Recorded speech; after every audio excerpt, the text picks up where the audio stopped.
How's everyone doing? In this video, I will be talking about unseen horror, or more specifically, 7 horror movies that I have in my collection that I haven't seen yet.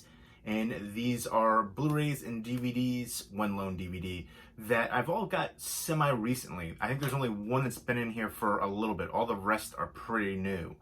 So that's the reason, that's the rationale I'm going to give, and I'm going to watch all of these in the next couple weeks, and I will be talking about them more in depth.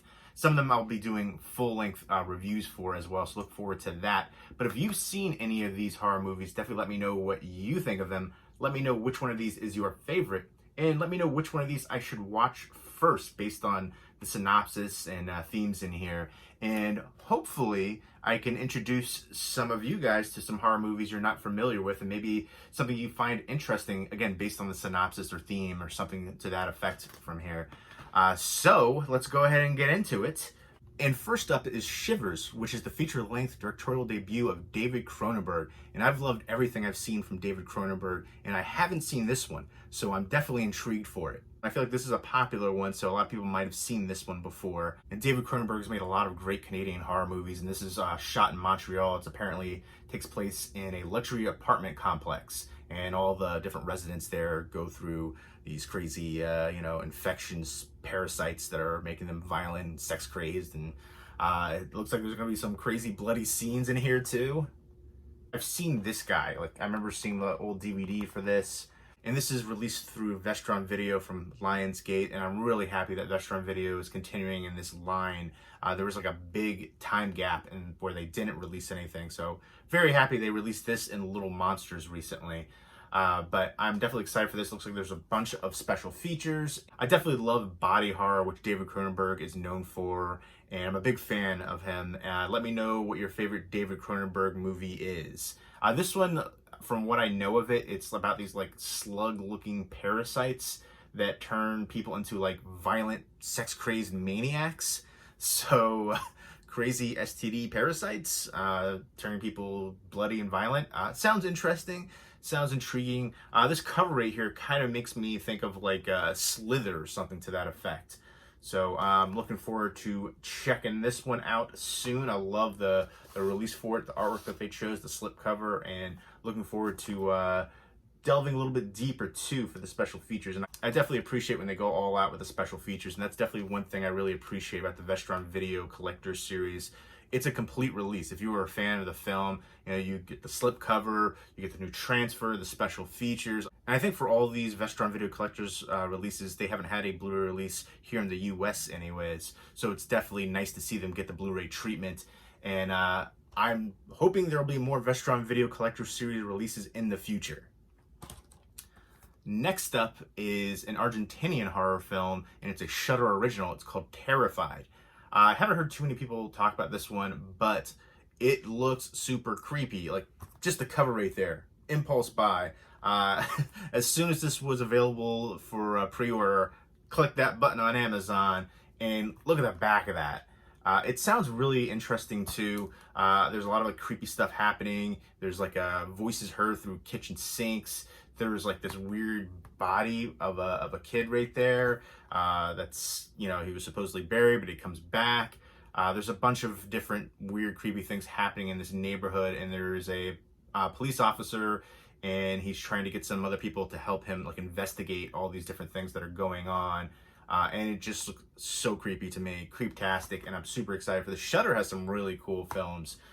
So I'm happy that they're getting Blu-ray releases too. I feel like for Netflix and Hulu, a lot of their originals and stuff like that don't have Blu-ray releases. Very few do. So I'm happy that Shudder is doing the smart thing here and releasing their Blu-rays. This is through RLJ Entertainment. So super excited and looking forward to checking this one out. Just by the creepy scenes and photo stills that I've seen from it, it has me amped for it. Next up is Cut Off. This is a German horror film, and this is from Cape Light Films. And again, I love horror movies with a snowy setting. There aren't enough of them, and supposedly this has a snowy setting. It doesn't look too much right there, but that's what it says on the back. And the synopsis sounds super intriguing to me. I was from that first line of the synopsis, I was Yes, please. I'm hooked. I want to check this out. It sounds bizarre and crazy. It's about like I guess a serial killer. Apparently, there's a coroner who he's performing an autopsy, and he discovers a note inside of a skull, and the note has a phone number of his estranged daughter. So he's trying to figure out what's going on. She's missing, and then apparently there's all these clues that he discovers to help save her, and it leads him to this island that is cut off from the mainland by a winter storm, which is, I guess, where the title comes from, cut off. So that's going to give you this sense of isolation and some heightened tension. So it sounds like it's going to be a taut cat and mouse serial killer movie with a bunch of suspense and atmospheric as well. And I'm hoping they utilize the snowy setting a lot, and not just, there's an impending storm, there's, snow, and they're looking out the window kind of thing. I want to see them in the snow, running and being chased and things of that nature, really heighten it up a bit. That synopsis already, a coroner finding a note inside of a skull, and then it's connected to his daughter, like, that's super crazy. I love that idea, that concept. And again, it says, there's a winter storm, so I'm hoping for some good snowy setting action going on. I want to see more horror movies with a snowy setting. There should be a Friday the 13th with a snowy setting. I live in New Jersey. The first one was filmed in New Jersey for Friday the 13th, so there's no reason why there shouldn't be one. Jason Takes Manhattan. It snows in New York. I've lived in New York before too. Make that happen, someone. I know there was a fan film called Never Hike Alone, and there's an upcoming one, Never Hike Alone in the Snow, I think it is. So it's going to be like a Friday the 13th in the snow, but a fan-made one. But there should be a legitimate Friday the 13th in the snow. Make it happen, someone please, out there. It blows my mind that there hasn't been one already.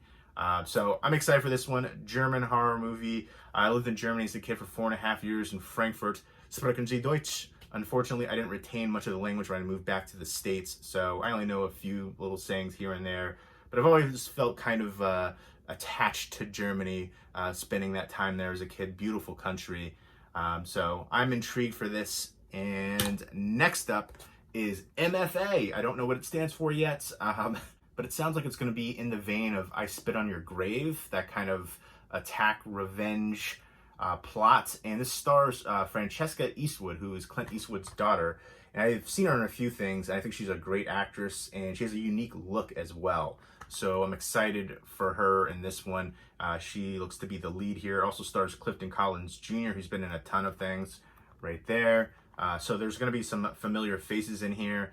And this is released by Dark Sky Films. I love the color too, like the neons. I thought that was very interesting.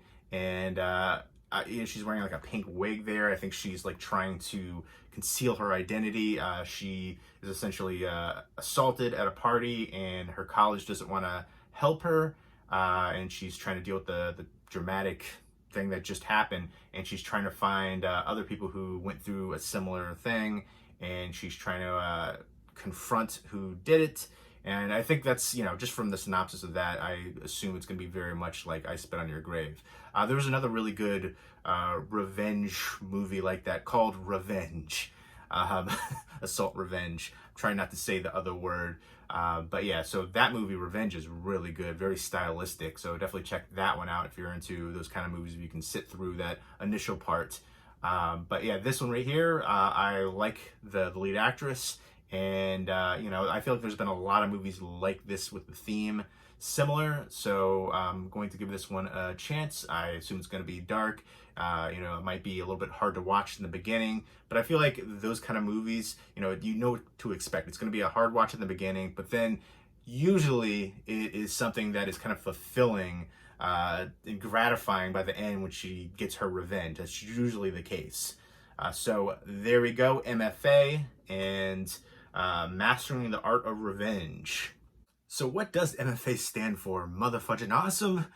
Masters of Fine Arts is a thing, and she's a college student, so maybe that's a possibility. But I'm thinking maybe it's something different, something unique for this film that they talk about in the movie.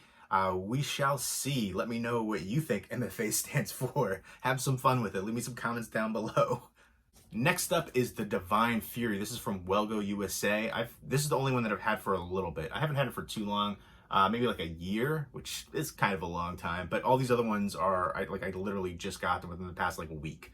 So this one is the longest one. I feel like I've been doing a good job of, keeping things updated. If there's something I haven't seen, I put it in like a watch pile. So this is the only one that's kind of like slipped through the cracks. And this is a Korean film, and it looks to be like a religious aspect here. It says after he loses his father at a young age in a terrible accident, the lead character right here abandons his Christian faith and chooses to believe only in himself. And now he's an adult, and he's a champion fighter, and he has everything that he's ever wanted, until suddenly a mysterious wound appears in the palm of his hand. Very Stigmata-esque. And he's in the middle of a dangerous fight against otherworldly evil forces seeking to wreak havoc on the human world. And there's some really creepy imagery right there in the back. It looks like it might be using a little heavy on the CG. I can't really tell, but that's kind of what it looks like right there. But the cover, to me, the front cover, is what I thought looked really creepy. And you can see like the shadows there. That looks awesome, creeptastic. And it looks very kind of like solemn right there. So I'm looking forward to checking this one out. And on the front right there, the blurb to hype it up. I feel like a lot of times the hype is too much, but it says, I'll go ahead and read it to you, the best exorcism film in at least a decade. That's super high praise. We will see if it can live up to that. But it looks like it's going to be stylistic. I like the colors that are used in the back. I assume there's going to be a lot of like washed out hues, grays, blacks, things like that. But in the back right here, it looks like there's a lot of like neon. So, brighter blues and pinks and purples and reds and stuff of that nature. But it looks like it's going to be some creepy imagery. And I'm looking forward to checking it out. Let me know what your favorite exorcism movie is besides The Exorcist. I feel like that's going to be everybody's favorite choice. And let me know what your favorite Asian horror movie is. Next up is another release from Wellgo USA. It's called Broil. And this one stars Jonathan Lipnicki, who was the little kid from Jerry Maguire. Remember that kid? He's like, the human head weighs 8 pounds, all that kind of stuff. But he's all grown up right now. There he is. I've seen some clips of this, and I am not sure about his character, the involvement. It kind of makes it seem like he's part of this plan to get rid of somebody. And at first, I'm still not 100% sure of what the idea is for the concept of this family. Right here, it looks like they could be vampires. It looks like she has like vampire teeth, but that looks like a really creepy shot. Like everybody at the dinner table with, rags over their faces. So it's basically, what it says on the back is the 17-year-old girl is sent to live at her grandfather's estate, and she uncovers a dangerous ancient family secret. And apparently her only hope for survival is this cook. And he's a killer for hire. And so Jonathan Lipnicki is going to be cooking for them, but he's also a killer for hire. And I'm sure that is going to play into the storyline big time with the family aspect. And maybe there's going to be some romance too. I'm not quite sure. I've only seen a couple clips, but I am intrigued for it. And I feel like I haven't really seen him in anything else. So there you go. Sometimes child actors, they can go on to do other things. Hopefully this will be a good film that he's in. And I'm pretty sure he's the lead here. So there you go. We'll see his acting chops on full display. Next up is the Lone DVD. And this is released through Lionsgate. And again, I already said in this stack right here that I love snowy setting horror movies. There's not enough of them out there. Certainly not enough great ones. And this one right here looks like it's going to have snow and spades. The other one, Cut Off, which I mentioned, the couple of shots that I saw didn't really seem like it had snow going on. So maybe it's going to be more indoors, but with the, they'll show a quick shot of how bad the weather is outside kind of thing. This one to me looks like it's going to be mostly outside, like on mountains. It looks to be a couple that are on vacation to go snowboarding. And it looks like it takes place in Georgia, I believe, the country. And they're going on this, dangerous slope mountain. And the people are all telling them, don't go down there. There's all these people that are going missing there. And of course, they don't listen and they go there. And apparently, I think there's a killer on the slopes. And they have to fight to survive. It says there's a masked snowmobile rider. And they are attacked by the masked snowmobile rider. So yeah, it looks like there's going to be lots of snow and blood, and Let It Snow. I love the title for that too. They were warned. Now, what I don't like is up at the top, from a producer of Papillon.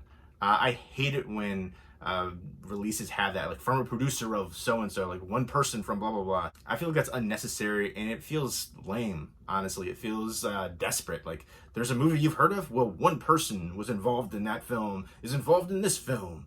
And it's like, it's not even like somebody it's not a director, it's not like the executive producer, it's not like, you know, somebody on the really big creative team that had a lot to do with that movie. It's just one person that had something to do with it, maybe something trivial is involved in this one. You know, you see a name. And I feel like this isn't even the right market to that movie for this movie, like a horror movie. It's not the right market. So again, I'm looking forward to this one big time because of the snowy setting. It looks like it's going to be just snow all over the place. They're in the mountains. And to me, I want to see more about how they filmed this. There is a making of, and I'm definitely going to check that out because it looks like they're using like real snow. It looks like they're actually out there. Like a lot of times they'll use, you know, fake snow and digital snow and stuff like that. But this, to me, from the clips that I saw, it looks like it's legitimate. And there's a creepy looking snowman on the back of Let It Snow. And it makes me think of the movie Jack Frost, the cheesy horror movie. I don't know if there's anything of significance right there with this snowman, but it looks really weird actually taking a closer look at it. It looks like there's like a little human hand on there too. So it definitely looks creeptastic the more I look at it now. And let me know what your favorite snowy setting horror movie is. John Carpenter's The Thing is my all-time favorite movie, so that's my #1 spot. The Shining would be on there as well. 30 Days of Night is one of my all-time favorite movies too.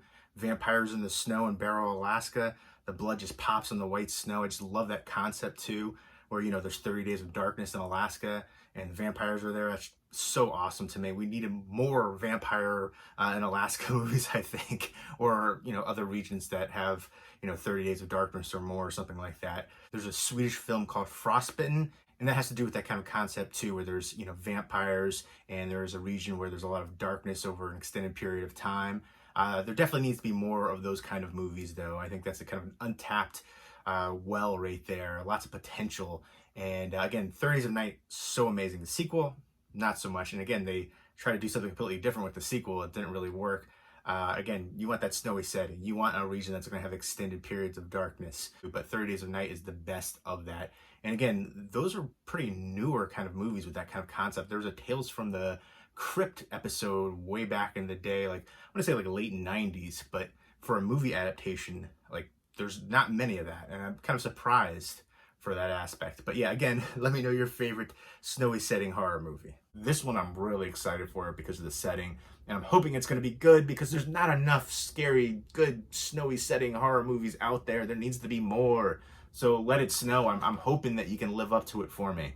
So there you go. Those are the 7 horror movies that I have in my collection that I haven't seen yet, that I plan to watch in the next couple weeks. It is spooky season all the time here, but especially in the month of October. So I'm going to be going all out watching horror movies all the time. But let me know if you've seen any of these horror movies and what you think of them. And let me know which one of these is your favorite. And let me know which one of these I should watch first. And let me know which one sounds the most interesting to you based on the synopsis. Leave me those comments down below. And also leave me some more horror movie recommendations for me to check out. Leave all those comments down below. And I hope everybody's doing well. Take care.